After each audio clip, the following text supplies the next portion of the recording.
오늘도 참 좋으신 우리 주님의 은총과 평강이 오늘 함께 예배하는 우리 모든 성도들의 삶 가운데 가득할 수 있기를 축복합니다. 오늘은 죄와 벌이라는 제목으로 함께 하나님 말씀을 우리 나누도록 하겠습니다. 오늘 말씀의 제목이 여러분들 아마 성경에도 그렇게 적어져 있을 것 같은데요, 죄와 벌입니다.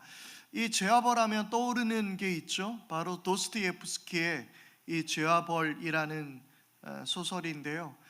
읽어보셨는지 여쭤보지는 않겠습니다. 그런데 기회가 된다면 한 번쯤 읽어보는 것도 좋은 명저입니다. 특별히 도스토옙스키의 이 죄와 벌에서는 그 주인공 라스콜니코프라는 가난한 청년 대학생이 등장하는데요. 그는 자기가 평범한 사람, 범인으로 살아야 하는 것인가, 아니면 평범하지 않은 특별한 사람, 비범한 사람으로, 비범인으로 그는 살아야 하는 것인가, 그런 삶의 질문을 늘 내리며 이 세상의 부조리한 삶에서 그는 불평을 가지고 있었습니다.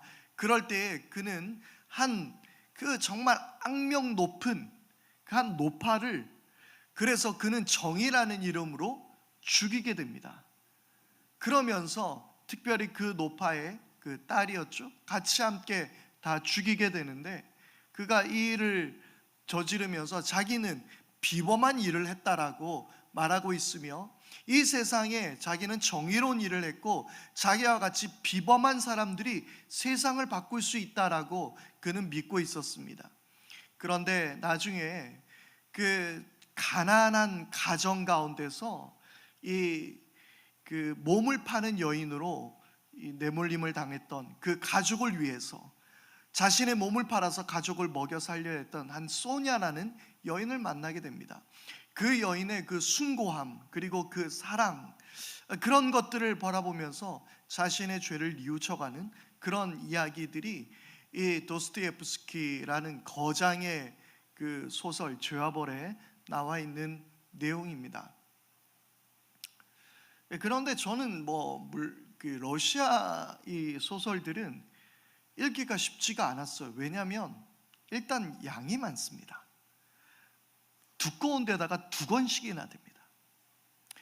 그런데 거기서 끝이 나는 것이 아니라 혼자 독백하는 게 되게 많아요. 막 서로 이야기를 주고받으면 재미라도 있을 텐데 혼자서 막 고뇌에 빠지고 막 이런 내용들이 많이 있습니다. 읽기가 그렇게 쉽지는 않았어요. 그런데 여러분 이런 책들 한번 읽고 나면요, 왠지 삶이 굉장히 뿌듯해집니다. 야, 내가 이런 걸 다 했어 라는 그런 만족감에 빠질 수도 있습니다. 그러나 이런 책들 읽어보는 것 분명히 좋은 방법이 될 거라고 생각합니다. 그런데요, 그렇습니다. 죄를 지었으면 그에 따른 마땅한 벌을 받아야 하는 것입니다. 그래서 어쩌면 그 책은 이런 질문을 또한 던지고 있죠.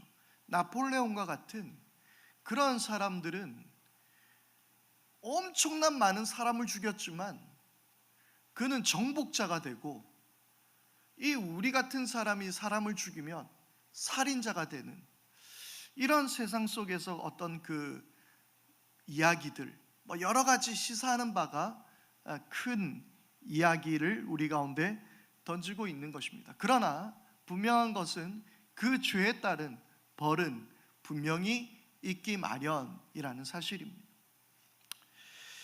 오늘 말씀 가운데서 이 유다 백성을 향한, 이제 왜 유다 백성들이 또한 심판을 받아야 하는지에 대한 하나님의 말씀이 오늘 이어지고 있습니다.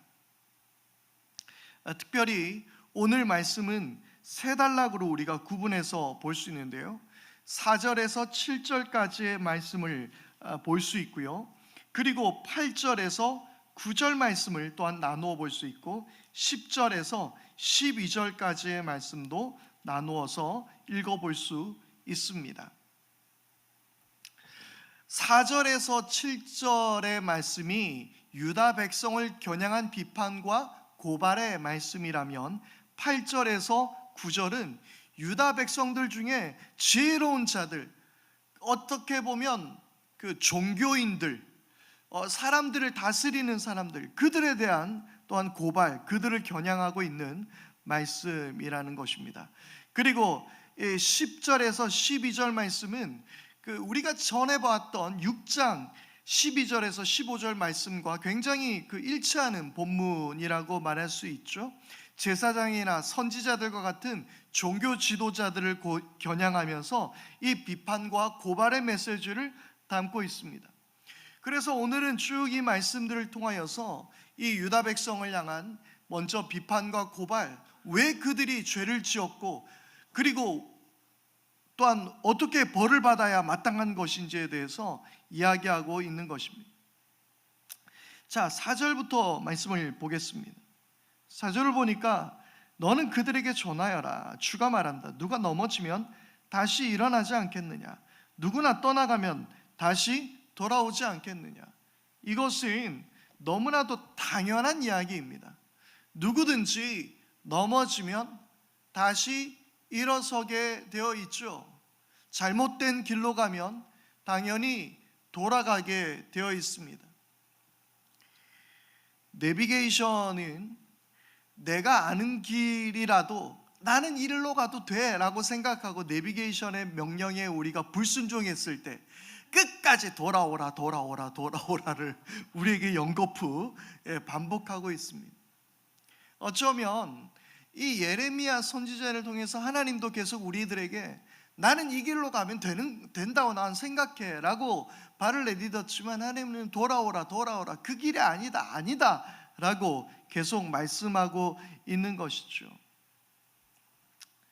특별히 여기에서 다시 돌아온다라는 말씀을 읽을 때에 우리가 또한 떠올릴 수 있는 말씀이 있습니다.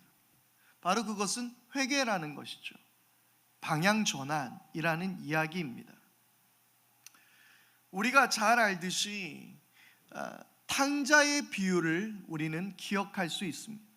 탕자는 아버지에게서 유산을 받아서, 이 유산이라는 것 자체가 아버지가 죽어야 얻을 수 있는 게 유산인데 살아있는 아버지에게 찾아가서 자기의 유산의 몫을 달라고 합니다. 그리고 그 탕자는 집을 떠나가게 되고 허랑방탕한 삶을 살게 됩니다. 그러다가 모든 것을 잃어버린 후에야 그 탕자는 아버지의 집으로 돌아가게 되는 것입니다. 그 말씀대로 회개라는 것은 깨달았으면 돌이켜야 하는 것입니다. 돌아가야 하는 것입니다.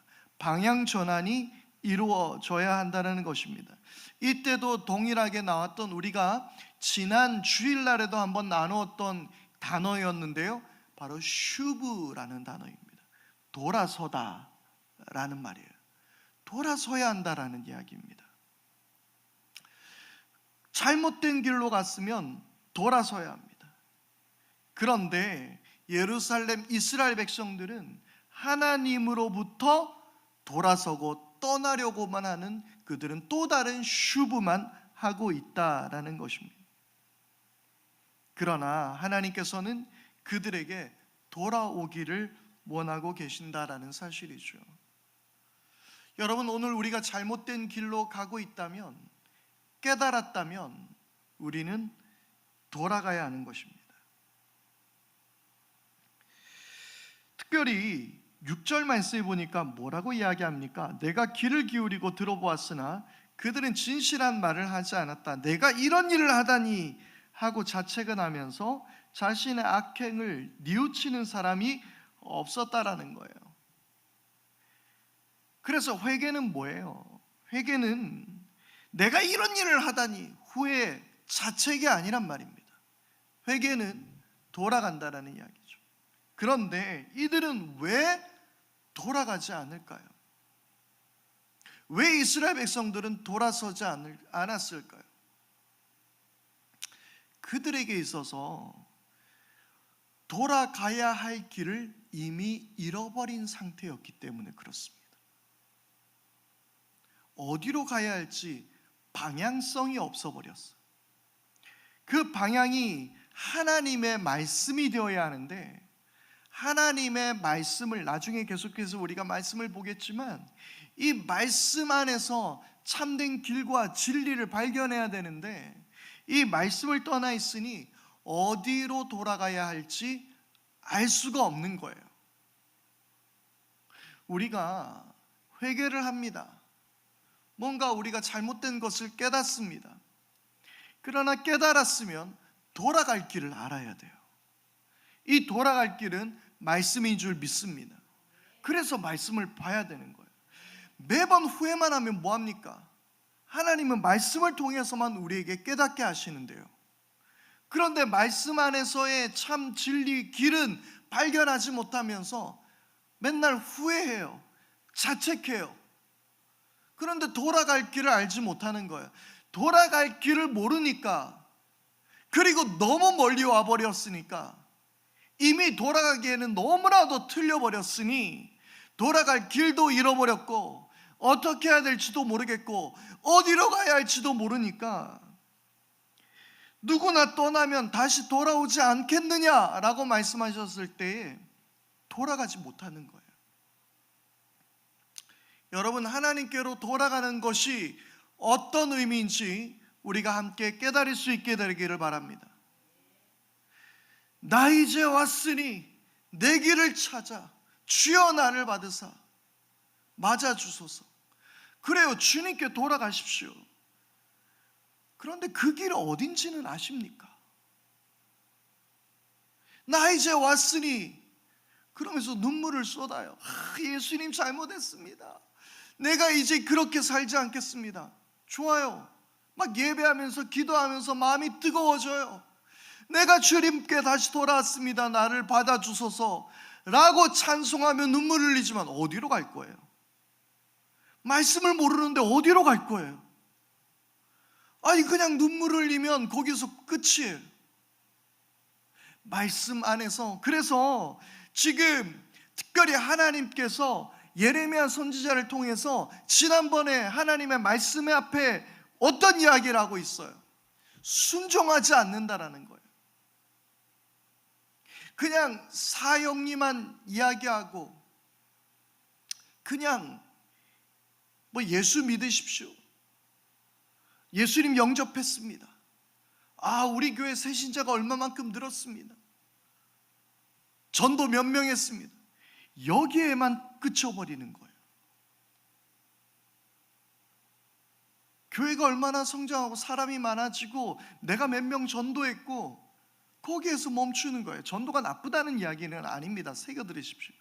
꼭 그러면 전도하지 말라는 이야기냐라고 들으실 수 있겠지만 우리는 좀 해야 됩니다. 그런데요, 거기서 끝나는 게 아니란 말이에요. 돌아왔으면 돌아갈 길을 봐야죠. 예수 그리스도를 보고 그 말씀 앞에 순종해야죠. 경주를 해야죠. 달려가야죠. 펜으로 머물러 있는 것이 아니라 제자가 되어서 주님의 명령 앞에 순종하면서 그 길로 가야죠. 그런데 이야기하는 거예요. 내가 이런 일을 하다니 라고 자책은 해요. 와, 주님 잘못했습니다. 돌아갈 길이 없어요. 그 길은 오직 말씀인 줄 믿습니다. 그리고 또한 이렇게 이야기하죠. 넘어지면 다시 일어나지 않느냐. 그냥 누워있으니까 너무 좋은 거예요. 왜 넘어졌는지도 기억도 못하는 거예요. 오다가 넘어졌는데 누워보니까 좋네 하고 갈 길을 몰라서 방황하고 있는 거예요. 그냥 그렇게 있는 거예요. 하나님 말씀 어겨보니까 굳이 순종하지 않으니까 편하거든요. 주일날 물론 우리 그리스도인들이 참 제가 생각해도 안타까운 부분들이 분명히 있어요. 생각해보면 제가 직장을 이렇게 다니다 보니까 이 휴가라는 것에 대해서 다시 한번 생각해 보게 되는데, 이 휴가가 지어지면 보통 월화수잖아요. 그런데 회사에서 왜 월화수 휴가를 주겠습니까? 그렇죠. 토일 월 화수를 이야기하는 거죠. 그런데 우리 그리스도인들은 대부분 월 화수입니다. 물론 여러분들 마음속에서 이번 토요일부터 사실은 교회 하루 띵꺼먹고 휴가 가려고 했었는데 라고 생각하신다면 여러분 어디서든지 예배도 뭐 그쪽에서도 예배를 받으시겠지만 저는 굉장히 마음이 아프겠죠. 못 봐서. 그런데 그리스도인들이 말씀에 순종하지 않고 때로는 그냥 나 예수 믿습니다, 나 천국 갈 거라고 믿어요 만 끝으로, 그러면 넘어져도 일어날 생각을 안 합니다. 나 하나님 백성인데, 누워가지고 이야기하고 있는 거예요. 나 이스라엘 백성인데, 나 선택받은 자인데. 일어나야죠. 일어나서 빛을 발해야죠. 일어나서 새벽을 깨워야죠. 저는 오늘도 새벽을 못 깨웠습니다. 그런데 일어나야죠. 더 이상 누워있으면 안 되죠. 편한 게 진리가 아닙니다. 편한 것이 진실이 아닙니다. 여러분, 우리 가운데서 우리가 하나님 앞에 돌아가고 또한 안락함을 누리지 말고 그것을 추구하며 살아가는 것이 아니라 우리가 다시 일어나야 하는 것입니다. 그리고 우리는 주님께로 나가야 하는 것이죠. 계속해서 우리 함께 말씀을 보도록 하겠습니다. 7절 말씀입니다. 7절 말씀에 보니까 하늘을 나는 학도 제초를 알고 비둘기와 제비와 두루미도 저마다 돌아올 때를 지키는데 내 백성은 알지 못한다라고 성경은 이야기하고 있습니다. 이 세상의 모든 만물 질서, 이 모든 것들이 다 움직이는데 정말 신기한 건 이 연어죠. 회귀하는 그 먼 바다까지 갔다가 다시 집으로 돌아온 새들도 그래요. 새들도 철새가 멀리 날아가서 다시 또 고국으로 돌아오는 것처럼 이상하게 얘네들은 진짜 알지 못하는, 우리가 알 수 없는 놀라운 능력을 가지고 있습니다. 내비게이션이 필요 없는 아이들이에요. 그런데 그들도 하나님은 돌아오게 지으셨다라는 거예요. 하물며 우리 사람인들 하나님의 마음을 우리에게 주셔서 돌아올 백성들로 만드시지 않으셨겠습니까? 그런데 그걸 거부하고 있는 거라는 거예요. 이 하나님의 규례는 그냥 질서예요. 그냥 그렇게 이 세상이 살아가는 질서를 우리에게 말씀으로 주신 거예요. 쉽게 말하자면 성경은 우리에게 하나님이 주신 매뉴얼입니다. 사용 설명서예요. 그래서 이 말씀대로 살았을 때에 모든 것이 다 질서 있게 되는 것이죠. 일전에도 제가 함께 나누었던 말씀처럼 하나님이 사람에게 복을 주시고 생육하고 번성하여 땅에 충만하고 땅을 정복하고 다스리라 라고 말씀하셨는데, 그런데 우리는 이 세상을 정복하고 다스리는 기는 했습니다. 그런데 무엇에 따라서? 인간의 욕망에 따라서. 그러나 하나님이 원하는 생육하고 번성하고 땅에 충만하고 다스리라, 정복하라 라는 말씀은 뭐예요? 내가 이 세상을 다스리듯, 내가 이 세상을 사랑하듯 너희도 그 마음으로 세상을 사랑하고 다스리라고 우리 가운데 말씀하는 거예요. 내가 세상을 다스리듯, 내가 세상을 다스리듯 했으면 하나님이 쓰레기 아무 때나 안 버리시겠죠. 하나님이 일회용 용품 펑펑 쓰거나 그러시지 않으셨겠죠. 저도 이제 일회용 용품 사용을 줄이려고 이제 회사에 텀블러를 들고 다닙니다. 텀블러를 들고 다니면서 쓸 때마다 깨끗이 씻어가지고 이제 하고 있는데 한 일주일 지나니까 이게 안 씻어지더라고요. 그냥 뭐 물로 대충 헹구고 그냥 버리고 그냥 그 후에 또 따라 먹고, 그냥 뜨거운 물 술술 몇 번 저으면 이런 뭐 다 세균하고 다 없어지겠지 이러면서 또 버리고. 불편하더라고요. 그런데 하나님이라면 불편하더라도 세상을 사랑하셨겠죠. 결국 이 말씀은 처음부터 끝까지 세상을 살아가는 하나님의 질서입니다. 예수님도 뭐라고 말씀하셨습니까? 공중의 나를 새를 보아라. 그렇게 말씀하신 이유는 저들이 수고도 하지 않으면서 저렇게 살지 않느냐. 우리 집 새 보면 진짜 그렇거든요. 진짜 얘네들 수고하는 게 없어요. 그런데 우리가 다 떠먹여줍니다. 정말 말씀대로 살아가는 새들이에요. 그런데 이렇게 세상 모든 것은 다 질서 있게 만들었어. 하물며 그 질서 안에 너희도 있잖아.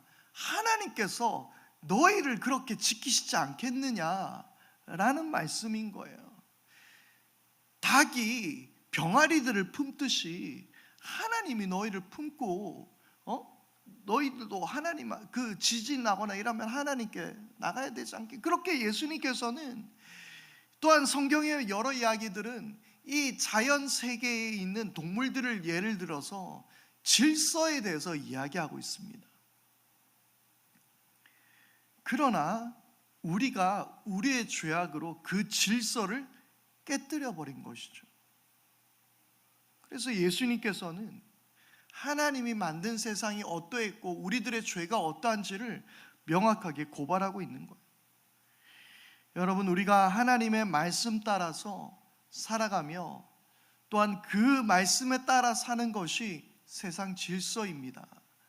가난한 자들, 연약한 자들, 힘없는 자들을 편에 서고 자기의 입속을 채우는 것이 아니라 남을 위하여 타인을 생각하며 사랑하며 그렇게 살아가는 것, 그렇게 주의 말씀 따라 살아가는 이 모든 것들이 세상의 질서라는 말씀입니다. 이것이 바로 하나님의 마음인 거예요. 말씀을 다시 한번 보겠습니다. 8절 말씀입니다. 너희가 어떻게 우리는 지혜를 가진 사람이요 우리는 주님의 율법을 안다 하고 말할 수 있느냐. 사실은 서기관들의 거짓된 붓이나 율법을 거짓말로 바꾸어 놓았다라고 말하고 있습니다. 이스라엘 백성들에게 가장 자랑거리가 뭐였겠어요? 하나님의 말씀을 맡은 자예요. 율법을 가진 자들이에요. 이건 정말 복이 맞습니다. 지금도 복이에요.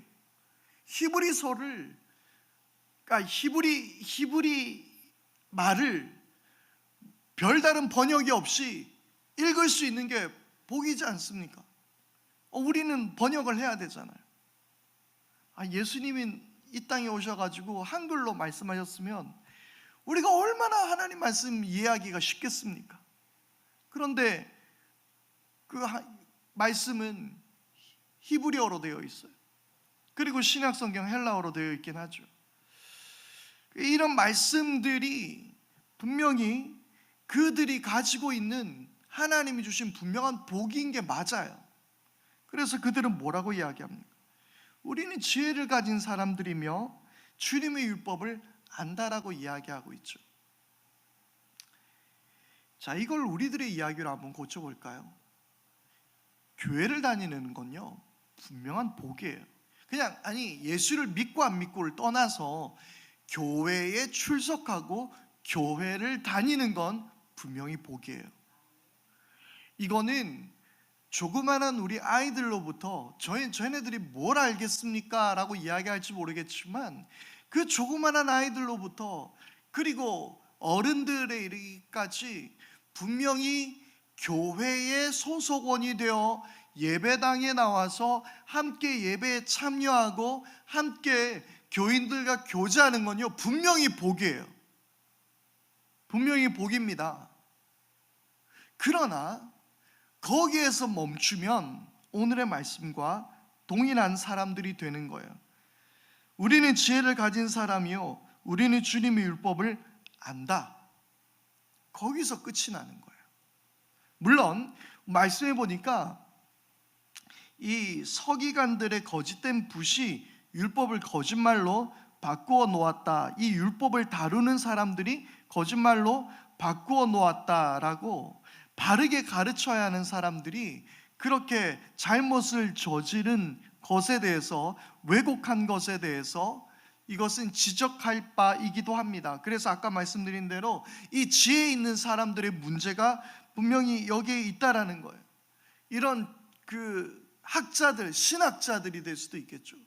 이런 사람들의 이 잘못된 것을 가르치는 것도 문제가 될 수 있습니다만은, 우리에게 중요한 것이 있다면 단지 교회를 다니는 것만으로 우리는 끝이 되어서 안 되는 것입니다. 우리는 교회를 다니는 사람이 아니라 우리는 교회가 되어야 하는 사람들입니다. 교회가 뭐예요? 예수 그리스도를 믿는 공동체예요. 건물이 아니에요. 그래서 교회를 다니는 사람이 아니라 우리는 교회가 되어야 돼요. 교회를 다니는 사람이 아니라 우리는 그리스도인이 되어야 하는 것입니다. 교회를 다니는 것 또한 중요한, 그리고 주신 복이지만, 그러나 그것이 우리들로서 그리스도인으로서 살게 할 수는 없습니다. 우리가 예수님의 말씀을 따르고 믿고 온전히 주님을 신뢰하는 삶을 살게 될 때에야 우리는 그리스도인이 될 수 있는 것이며 교회가 될 수 있는 것인 줄 믿습니다. 그래서 오늘은 이렇게 하나님의 말씀을 온전히 가르치지 못한 사람들에게 뿐만 아니라, 그리고 또한 그 말씀을 가지고 있다라고 말하면서 그러나 그 말씀 앞에 순종하지 않는 또한 우리들의 모습도 우리는 살펴볼 수 있는 것입니다. 여러분, 예배를 통하여서 매번 우리 모두가 가져야 하는 것이 있다면 때로는 말씀 앞에 우리는 불편해져야 한다는 거예요. 말씀이 나를 자꾸 찔러야 한다는 것입니다. 그리고 그 찔림을 받은 대로 그렇게 살아야 한다는 것이죠. 오늘 말씀의 제목이 죄와 벌입니다. 분명히 하나님 앞에서 죄는 죄예요. 분명히 거기에 따른 하나님의 심판이 달려 있습니다. 그러나 그것을 깨닫지 못한다면 우리는 계속 누워있는 상태가 될 것이며 돌아가지도 않을 것이며, 우리는 그냥 교회는 다니고 있지만 나 말씀 잘 알아, 나 교회 잘 알아, 나 예배도 잘 알아, 거기에서만 끝이 난 그런 안타까운 그리스도인이 아닌, 우리는 그저 교회만 다니는 사람들이 될 수 있다라는 사실입니다. 그러나 하나님은 분명히 이것으로 인하여 하나님은 심판하시게 될 것이라고 말씀하고 있습니다. 12절 말씀입니다. 우리 12절 함께 읽겠습니다. 시작. 그들이 그렇게 역겨운 일을 하였고도 부끄러워하기라도 하였느냐? 천만에 그들은 부끄러워하지도 않았고 얼굴을 붉히지도 않았다. 그러므로 그들이 쓰러져서 시체 더미를 이룰 것이다. 내가 그들에게 벌을 내릴 때에 그들이 모두 쓰러져 죽을 것이다. 나 주의 말이다. 아멘. 여러분, 오늘 주의 말씀 앞에 우리가 찔림이 있는 것이 복인 줄 믿습니다. 부끄러워하지도 않고, 그리고 얼굴도 붉히지도 않고, 뭐가 잘못된지도 모르면서 살아가는 그런 인생들이 아니라, 주여 오늘도 주께서 말씀하셨으므로 주의 뜻을 따르기에 내가 힘쓰겠습니다. 주님, 나 죄에 부끄러워서 견딜 수가 없습니다. 오늘 나의 잘못으로 인하여 내가 하나님 앞에 가슴을 찢고 회개합니다. 나 이제 왔으니 나를 받아 주옵소서. 내가 주님께로 슈브하겠습니다. 하나님 나에게 슈브하여 주옵소서. 오늘 그 고백이 저와 여러분들 가운데 함께 있기를 바랍니다. 이 시간 우리 함께 찬양하겠습니다. 찬송가 273장으로 이 시간 우리 찬양하면서 말씀 앞에 우리 결단하겠습니다.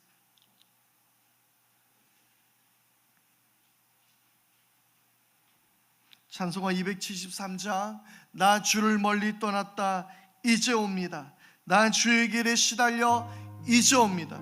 우리 다 같이 함께 고백하면서 주님 앞에 우리 함께 돌이키며 나가기를 바랍니다. 나 주를 멀리 떠났다 이제 옵니다. 나 죄의 길에 시달려 주여 옵니다. 나 이제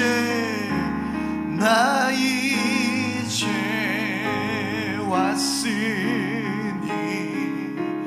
내 집을 찾아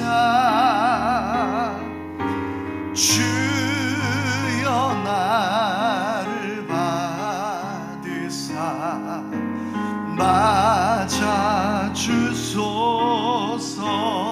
그 귀한 세월 그 귀한 세월 보내고 이제 옵니다. 나 뉘우치는 눈물로 주여 옵니다. 나 이제 왔으니 나 이제 왔으니 내 집을 찾아 주여 나를 받으사 맞아 주소서. 나 죄에 매여 고달파 이제 옵니다. 주 크신 사랑 받고자 주여 옵니다. 나 이제 왔으니 나 이제 왔으니 내 집을 찾아 주여 나를 받으사 맞아 주소서. 이 병든 맘을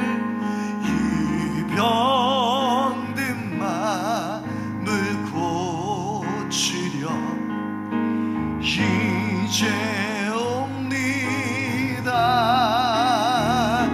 그 힘과 소망 바라고 주여 옵니다. 왜 나 이제 왔으니 나 이제 왔으니 내 집을 찾아 주여 나를 받으사 맞아 주소. 나 이제 왔으니 나 이제 왔으니 내 집을 찾아 주여 나를 받으사 맞아 주소서. 이 시간 우리 함께 합심하여 기도할 때 주님, 내가 돌아갈 곳을 주님 알게 하여 주옵소서. 또한 그 죄에 내가 때로는 하나님의 말씀 앞에 찔리고 내가 괴로워하며 주님께로 돌아오게 하여 주십시오. 여러분, 좀비의 특징은요, 자기가 죽은 상태인지를 모르는 겁니다. 여러분, 우리가 신앙적 좀비가 되지 않기를 바랍니다. 주님, 우리의 죄악이 얼마나 더러웠는지 깨닫게 하시고 주님께로 돌이키게 하시옵소서.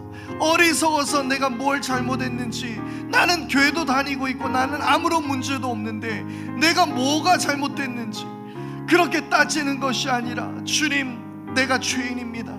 주의 말씀 앞에 돌아서게 하여 주시옵소서. 주의 말씀 앞에 우리가 주님께 돌아가게 하여 주시옵소서.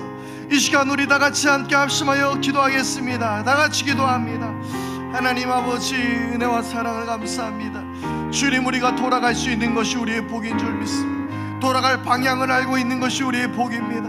아버지 하나님, 주의 말씀대로 아버지 하나님 우리가 돌아가게 하여 주시옵소서.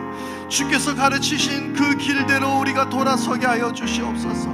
아버지 하나님, 죄의 길에 고달파 주여 내가 옵니다 하나님, 그렇게 고백하며 나가오니 주여 우리가 돌아갈 길이 어딘지 깨닫게 하여 주시옵소서. 말씀 안에서 그 길을 찾게 하여 주옵소서. 우리가 아버지 죄로 인하여 죽은 상태임을, 우리가 갈 길을 잃어버린 상태임을 깨닫게 하여 주시고, 우리의 빛 되시고 진리가 되시며 우리의 모든 것이 되신 예수 그리스도의 뒤를 쫓아가게 하여 주시고, 그 말씀을 따라 살아가는 우리 모두가 되게 하여 주시옵소서. 주님 도와주시옵소서. 아버지 하나님 믿습니다. 우리 다시 한 번 더 기도하겠습니다.